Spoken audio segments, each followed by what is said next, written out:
Ohio. Here he is on the front page of the Times Gazette. Look at that right there. Please welcome Mayor-elect Drew Hastings. Very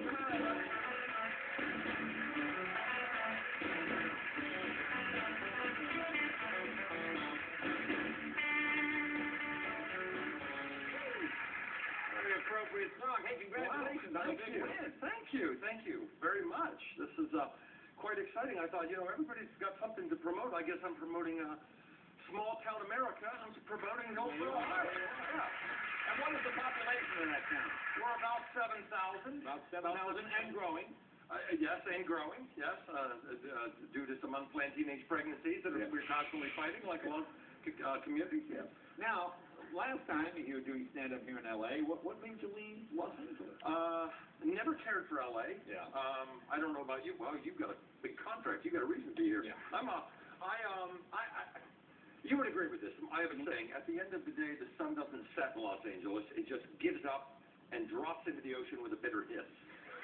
So I was turning 50, and I said, you know what, I'm going to go back to the Midwest. I can tour for the Midwest, and I still tour. And I said, I'm going to go back, and I'm going to get a farm. So that's what I did, and I went back, got a farm. Is that your hometown, Hillsboro? Are you from there? No. I've always been a city guy. I loft liver. I was always in the city, living in a loft. Okay. And went back. And then as I toured around, all of a sudden I was kind of in my 50s, Jay, and I said, you know what? I'm not like a D, E, or F-list celebrity, and I'm like, I got a few more years in this business, and I thought, I can either, and I've always done social issue stuff, and I thought I can either keep making jokes about what's wrong with this country, or I can actually try to do something about it. Right. So that's what I did, because my personal belief is I think this country is going to hell in a handbasket. I don't even think we make our own handbaskets in this nation anymore. So that's what I did, and you guys would get this. Being comedians, we've all done the road, and on the road, I noticed over 15 years I would keep traveling, and I would go to the same towns over and over again, and the same cities, and I would see how small towns were, the Walmartization of small town America, and then I would come back the next time, and the parking meters were gone uptown because nobody was shopping uptown anymore, and then you'd come back in the job, the factory was closed down because it had been outsourced, and it was like, and you saw why towns were failing and succeeding, and you got a lot of time as a comic, you sit around all day waiting for that 1 hour we're going to work. So if you're curious, you pay attention, and I'm like, why do some of these towns succeed and why do most fail? And I just started, I guess I was on a fact-finding mission and didn't know it, and that's what brought me to So you go to this town, the big-time entertainer from L.A. with your fancy haircut there, and how do the folks, how do they take to that? How was one of the biggest, this was one of, first of all, convincing them that I was a Republican, was the hardest thing. Shock all crowd. And I am, and a lady would say to me, well, young man, I would vote for you, but I don't, why is that with that hair? I don't understand that. And then finally one day I just said, I'm excited about the future of Hillsboro.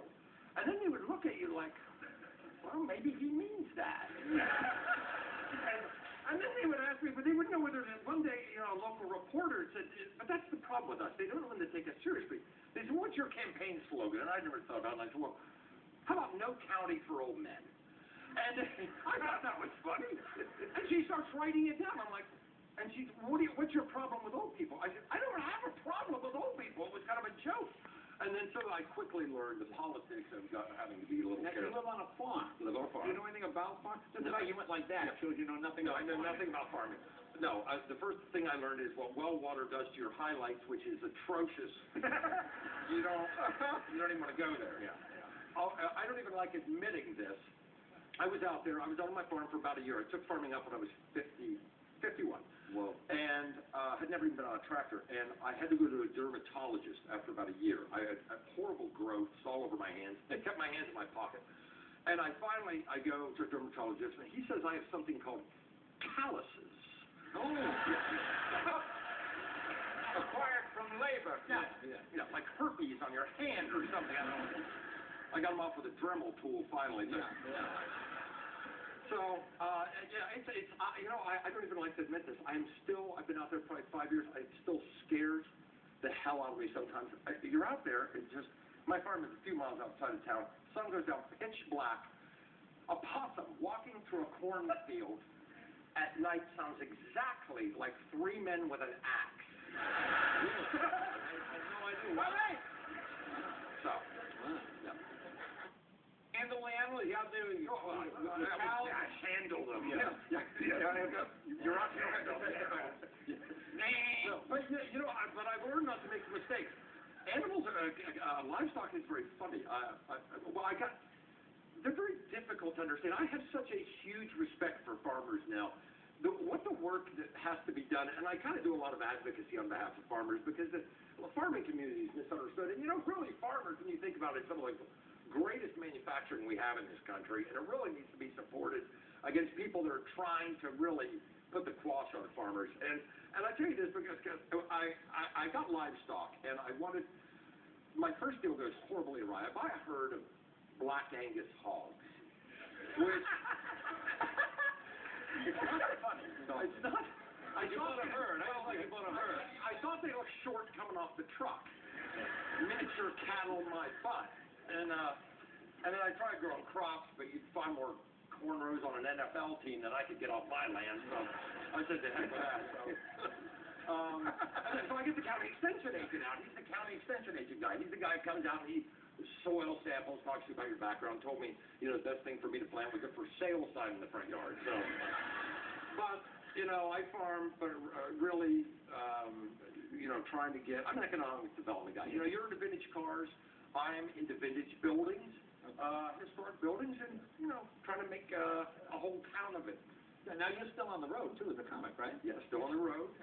Tour, not nearly as much as I used to. I'm efficient. Where's your next gig? The next gig, my hometown. I'm very excited. I'll be back in Cincinnati, Ohio. Go Bananas. Go Bananas. Go Bananas, one of the top clubs in the United States. Go Bananas, United States. Well, we will check it out. Well, Mayor, I'm going to keep getting my Times Gazette. I'm going to keep following you in Hillsboro and see how you do as mayor. I can get you a subscription. Can you get me a subscription to this? All right, very good. Congratulations, Mayor-elect. See you later, guys. We're going to go right after this.